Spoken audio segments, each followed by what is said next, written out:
بسم اللہ الرحمن الرحیم۔ ابتدا کی من اللہ تعالیٰ کے نام سے جو تنہا عبادت کے لائق ہے۔ آپ اور میں اس چیز کی گواہی دیتے ہیں کہ محمد صلی اللہ علیہ وسلم اس کے آخری نبی اور رسول ہیں۔ آپ اور میں اس چیز پہ بھی کمیٹڈ ہیں کہ علم کا ماخذ قرآن مجید اور اس تک پہنچنے کا راستہ میرے نبی کی سنت۔ آج کے ٹاپک کو میں سوچ رہا تھا کہ کیا بولا جائے، اور آج صبح سے ہونے والے سیشنز کو بھی میں سوچ رہا تھا کہ انہی میں سے کوئی پوائنٹ نکل آئے۔ تو جو پوائنٹ مجھے سب سے زیادہ ہٹ کیا وہ یہی پوائنٹ ہے کہ ایمان کے بعد سب سے قیمتی چیز اور سب سے اہم چیز، جو سب سے اہم ہوتی ہے وہی سب سے قیمتی چیز ہوتی ہے۔ سب سے اہم اور قیمتی چیز جو ہے وہ ہے آپ کی ہدایت۔ ہدایت کہتے ہیں شعور کو، یعنی کالا کالا دکھائی دینا، سفید سفید دکھائی دینا۔ ہدایت سب سے قیمتی چیز ہے ایمان کے بعد، لیکن ہم ہدایت حاصل نہیں کرنا چاہتے۔ اب یقیناً آپ سب لوگ بھی اور جو میرے ارد گرد ہیں وہ بھی یہی کہیں گے، یہ کیسے ہو سکتا ہے؟ دیکھیں، ہدایت تک پہنچنے کا جو راستہ ہے نا وہ بالکل ویسا ہی ہے جیسا یاد ہوگا کہ فرمایا گیا کہ جنت کے اتنی حسین ہے کہ سب اس کی طرف جائیں، لیکن وہاں تک پہنچنے کے لیے جو آزمائشیں ہیں ان کو دیکھ کے سارے پیچھے ہو جائیں گے۔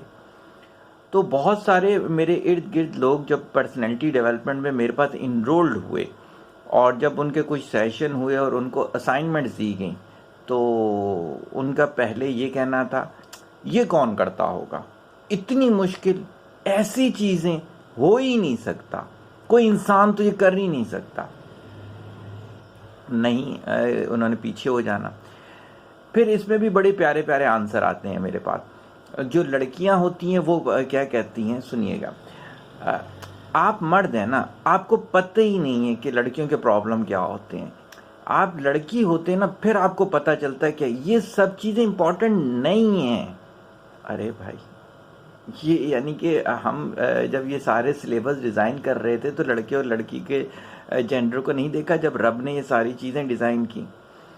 تو خیر یہ ان کی جہالت پہ مبنی بات ہوتی ہے کہ میں نے بتایا نا کہ وہ شعور لینا نہیں چاہتے، کہ شعور مل جائے گا تو یقیناً ان کے جو شیطانی لذت والے کام ہیں وہ چھوڑنے پڑ جائیں گے۔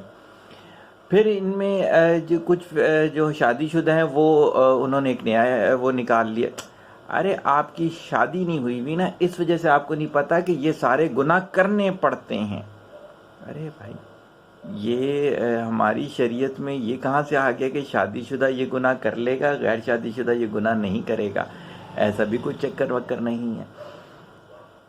پھر کیا ہے کہ کچھ لوگ جاب کرتے ہیں، تو میں نے چونکہ الحمدللہ زیادہ عرصہ بزنس ہی اپنا کیا ہے۔ ارے آپ نے جاب نہیں کی نا، آپ کو نہیں پتا جاب میں یہ سارے گناہ کرنے پڑتے ہیں۔ چلیں، وہ بھی کسی طریقے سے ان کا ختم ہو گیا ایکسکیوز۔ تو پھر ان کا اگلا ایکسکیوز یہ آتا، آپ کی زندگی بہت سہل ہے نا، مشقت کرنی پڑے نا پھر آپ کو پتہ چلے یہ گناہ کرنے پڑتے ہیں۔ سم ٹوٹل ان سب باتوں کا یہ ہے کہ وہ شعور لینا نہیں چاہتے، وہ ہدایت کی طرف آنا نہیں چاہتے۔ ہدایت کا راستہ جو ہے وہ آزمائش والا ضرور ہے، مشکل نہیں ہے، رتی برابر مشکل نہیں۔ آپ یقین کریں، میں قسم اٹھا کے کہنے کو تیار ہوں کہ ہدایت والے راستے میں 1 کا 10 ملتا ہے، کہ ہر طرح سے بزنس میں بھی ایسا ہی مجھے ہوا کہ 1 کا 10 ملا ہے، کلائنٹس کے پوائنٹ آف ویو کے ساتھ بھی ایسا ہی ہوا، سکون کے لحاظ سے بھی ایسا ہی ہوا، کامیابیوں کے لحاظ سے بھی ایسا ہی ہوا، 1 کا 10 ملتا ہے۔ لیکن کیا ہے کہ ہم شعور لینا نہیں چاہتے، ہم ہدایت والی زندگی کی طرف آنا نہیں چاہتے۔ کیوں؟ ہدایت والی زندگی میں یہ چیز تو کنفرم ہے کہ آپ کو شیطانی لذتیں چھوڑنی پڑیں گی، لیکن ہم وہ شیطانی لذتیں نہیں چھوڑ سکتے۔ کسی نے میرے سے پوچھا اپنے کسی فیملی ممبر کے بارے میں، کیا وہ تبدیل نہیں ہو سکتا؟ میں نے کہا اس کا تو نہیں پتا، آپ کے بارے میں کنفرم کہہ سکتا ہوں کہ آپ نہیں ہو سکتے۔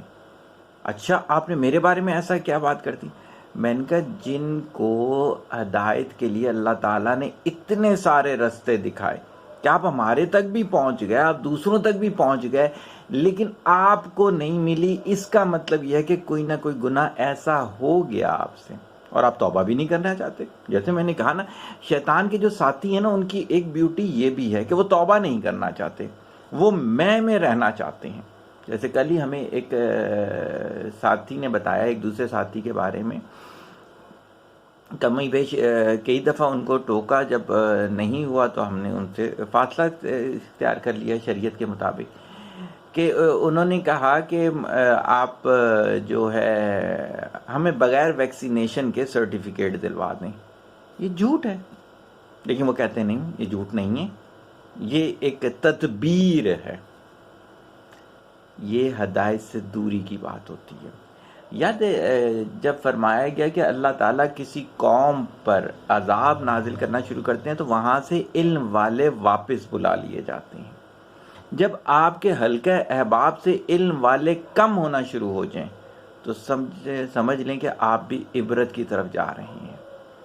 تو آج کی گولڈن بات یہ ہے کہ شعور کو حاصل کرنے کے لیے جتنی تگودو ہو سکتی ہے وہ کریں، علم والوں کو تلاش کریں، علم والوں کی نشست لیں، کتابیں ایسی پرچیز کریں. مجھے بہت کم سننے میں آتا ہے لوگ مہینے کی 10 15 20 کتابیں پرچیز کرتے ہوں. ہاں یہ آرام سے کہتے ہیں 10 15 پیزے تو وہ ہنس کھیل کے کھا لیتے ہیں، ہنس کھیل کے. اور وہ کتابیں جو 500 700 800 کی ہیں، نہیں، کبھی کسی نے نہیں خریدی. لڑکیاں میں نے یونیورسٹی اور کالج گوئنگ دیکھی ہیں کہ وہ مہینے کے 5 5 10 10 آرام سے کرتیاں پرچیز کر رہی ہوتی ہیں. ہماری اپنی جو لڑکیاں وہ بزنس کر رہی ہیں وہ بتا رہی ہوتی ہیں 800 1000 1200 کی ایک کرتی ہوتی ہے. ان سے کبھی پوچھ لیا جائے کہ پرسنالٹی ڈیولپمنٹ کی کبھی کوئی کتاب خریدی، سیرت کی کوئی کتاب خریدی، کوئی اچھی جو آپ کو سمجھ آ سکتی ہو تفسیر وہ دیکھی؟ نتھنگ. وجہ یہ کہ ان سب سے شعور آتا ہے، اور بقیہ ساری جو لذتوں والے آپ کام کر رہے ہیں ان سے کیا ہوتا ہے، ان سے شیطانی مزے آتے ہیں. تو اگر آپ نے اپنی گرومنگ کو سٹڈی کرنا ہے نا، روزانہ رات میں سونے سے پہلے آپ صبح سے لے کے رات تک کا اپنا کیا کریں، اکاؤنٹیبلٹی کر لیں، بالکل انالائسز اپنا کریں. آپ سوچیں آپ نے پورے دن میں جو وقت گزارا، فار ایگزامپل آپ نے 16 گھنٹے کا جاگ کے وقت گزارا. اب دیکھیں 16 گھنٹے میں کتنا کام آپ نے اپنے نفس کے لیے کیا اور کتنا کام آپ نے رب کے لیے کیا. کتنے پیسے آپ نے خرچ کیے وہ اپنی نفس کے لیے کیے، کتنے پیسے جو خرچ کیے وہ آپ نے رب کے ذریعے ہدایت لینے کے لیے کیے. خود بخود آپ کو سمجھ میں آ جائے گا کہ آپ کا نیٹ رزلٹ کیا ہوگا. جو بچہ پڑھتا نہیں، آنکھیں بند کر کے بتایا جا سکتا ہے کہ اس کی زندگی نہیں بن سکتی. پاس ہو سکتا ہے پیسے دے کے. میں کئی لڑکوں کو جانتا ہوں انہیں نام تک اپنا لکھنا نہیں آتا، ان کا میٹرک میں A1 گریڈ تھا. کیوں؟ 5 لاکھ روپے دیے تھے. مجھے پتہ ہے، میرے ارد گرد کے لوگ موجود ہیں. تو بھائی نمبروں سے نہیں پہچانا جاتا، عادتوں سے پہچانا جاتا ہے. آپ بڑی محفل میں جتنوں کو بولتے رہیں کہ ہم یہ بھی کرتے ہیں، ہم وہ بھی کرتے ہیں، ہم صدقات بھی کرتے ہیں، ہم خیرات بھی کرتے ہیں، ہم یہ بھی کرتے ہیں، جب تک آپ کی زبان میں وہ والی شرعی دلیلیں نہیں آئیں گی تو آپ پیچھے ہیں بالکل. تو شعور کے لیے آپ کو ڈیلی بیسس پہ کام کرنا پڑے گا، ڈیلی بیسس پہ، اور اس کو آپ نے اپنے اندر ڈھالنا بھی ہے. صرف رٹے مار لینے سے، صرف لوگوں فیس بک پہ لائک کر دینے سے، صرف یوٹیوب کی ویڈیوز دیکھ لینے سے بالکل نہیں ہوگا. جب تک 5 اسٹار ریٹنگ کی چیزیں پڑھنے کے بعد اپنی ذات پہ اپلائی نہیں کریں گے. تو میرا خیال سے میں آج اپنی گولڈن بات پہنچانے میں کامیاب ہو گیا. واجب چیز کو آگے پہنچایا کریں اگر سمجھیں کہ بہتر ہے. ہاں یہ بہت ضروری ہے. اگر آپ سمجھیں کہ بہتر ہے تو پھر آپ پر آگے پہنچانا واجب ہے، لیکن اگر آپ نہ سمجھیں کہ یہ بہتر ہے تو بالکل آپ اس کو آگے نہیں دے سکتے. انشاءاللہ تعالیٰ اگر اللہ تعالیٰ نے زندگی دی اور اسی طرح سے ہدایت کے راستے میں ہمیں چلایا تو کل انشاءاللہ تعالیٰ کسی اور موضوع پہ بات کریں گے. دعا میں یاد رکھیں، طالب دعا محتاج دعا. السلام علیکم.